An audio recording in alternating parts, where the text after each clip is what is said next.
तो देखिए, ईरान की तेहरान से तस्वीरें तो हम आपको दिखा ही रहे हैं, लेकिन अब बात करते हैं उस कंगाल पड़ोसी की। बता दें, जहां अभी जो स्थिति बनी हुई है पाकिस्तान की, वो चिंताजनक है।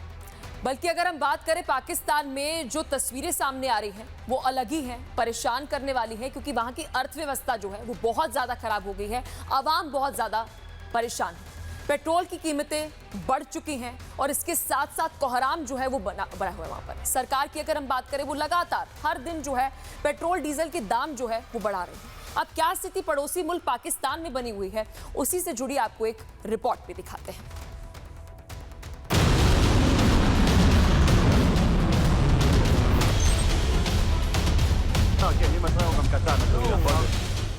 दुश्मन की दी हुई चोट फिर भी सह ली जाती है, लेकिन जब कोई दगाबाज पीठ में छुरा घोंपता है तो घाव रूह तक पहुंच जाता है।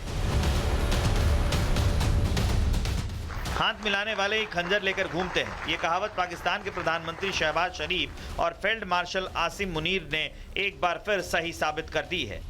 पूरी दुनिया जान गई है कि पाकिस्तान वफादारी की नहीं बल्कि गद्दारी की गारंटी है।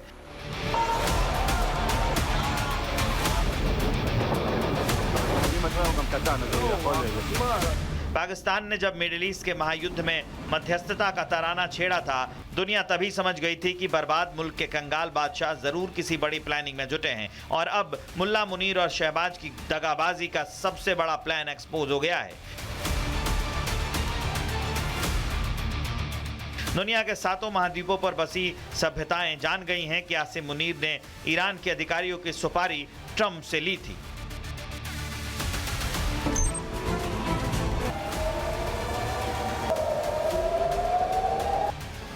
मुल्ला मुनीर ने इस्लामाबाद के कत्लखानों की मशीनों के ब्लेड बदलवा दिए थे। क्या मध्यस्थता के लिए आने वाली ईरानी अधिकारियों को पहले गैस चैम्बर में बेहोश किया जाता और फिर कत्लखाने की मशीनों में डाल दिया जाता?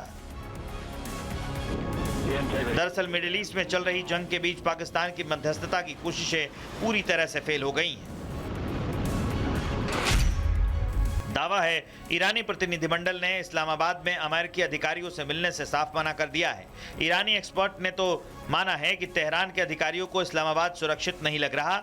ईरानी अधिकारियों को डर है कि इस्लामाबाद में उनको ट्रंप मौत के घाट उतरवा सकते हैं।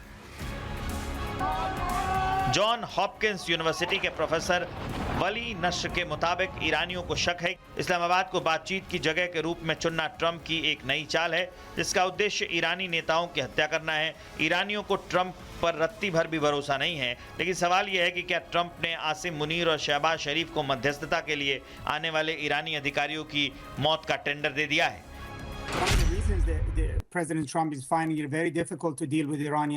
ईरानी अधिकारियों को डर है कि इस्लामाबाद में उनकी हत्या हो सकती है। ईरानी अधिकारी गारंटी मांग रहे हैं क्योंकि 2015 में भी डील साइन हुई थी। समस्या यह है कि ट्रंप ने पूरी तरह से भरोसा खो दिया है।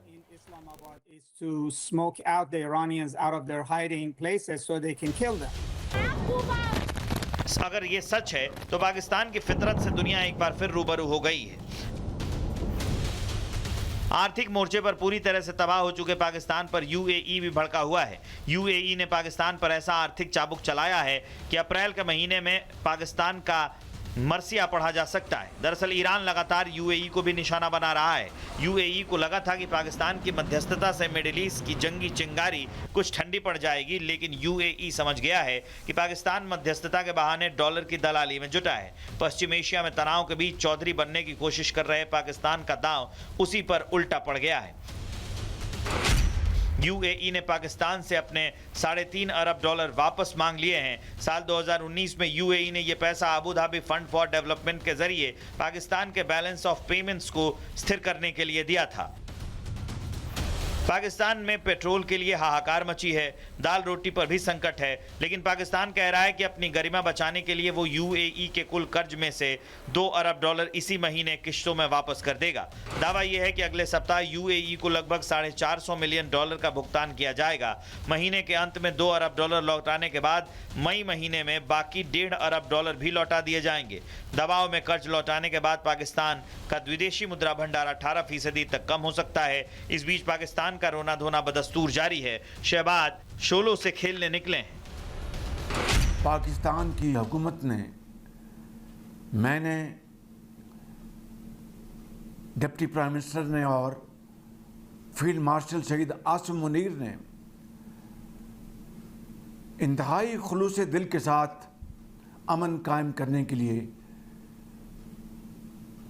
जब से जंग छिड़ी है दिन रात काविशें कर रहे हैं और हम उस वक्त तक अल्लाह के फजल करम से अपना ये फ़र्ज़ निभाते रहेंगे जब तक आग के शोले बुझ नहीं जाते।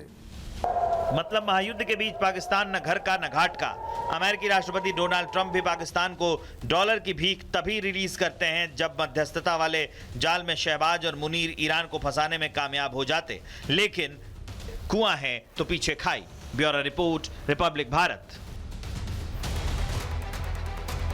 ये तो बात हम कर रहे थे पड़ोसी मुल्क पाकिस्तान की, कैसे वहां पर पेट्रोल डीजल के दाम हर रोज बढ़ते हुए नजर आ रहे हैं। लेकिन पूरे विश्व की बात करें तो वहां पर भी इसी तरीके से एनर्जी क्राइसिस जो है वो हो रही है। लेकिन भारत की बात बहुत अलग है।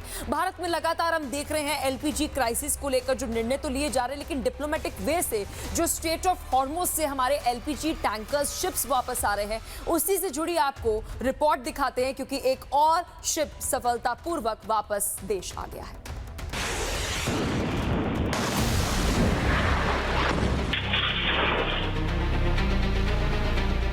स्ट्रेट ऑफ हॉर्मुज से निकलकर समंदर का सीना चीरता ये समंदर का धुरंधर केवल एक जहाज नहीं बल्कि भारत की बढ़ती वैश्विक साख का प्रमाण है। ग्रीन सानवी, भारत का वो 7वां एलपीजी टैंकर जिसने ईरान और ओमान के बीच स्थित दुनिया के सबसे तनावपूर्ण चोक पॉइंट यानी स्ट्रेट ऑफ हॉर्मुज को सफलतापूर्वक पार कर लिया है। दुनिया के कुल तेल व्यापार का 20% स्ट्रेट ऑफ हॉर्मुज से गुजरता है। क्षेत्र में बढ़ते भू राजनीतिक तनाव के कारण बीमा कंपनियों ने जहाजों का रिस्क प्रीमियम बढ़ा दिया है। कई देशों के जहाजों पर हमले की खबरें आती रहती हैं। लेकिन भारत के लिए तस्वीर अलग है, जहां पश्चिमी देशों के जहाजों को इस रास्ते पर सुरक्षा की चिंता सताती है।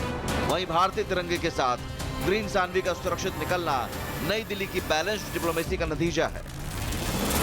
देखिए, भारत का 7वां टैंकर स्ट्रेट ऑफ हॉर्मुज से निकलना, चाहे वो शिवालिक और नंदा देवी के बाद में अब जितने टैंकर्स निकलते आ रहे हैं, ये अपने आप में भारत की कूटनीति को दर्शाता है कि भारत एक ऐसा देश है जो सबके साथ बातचीत करता है।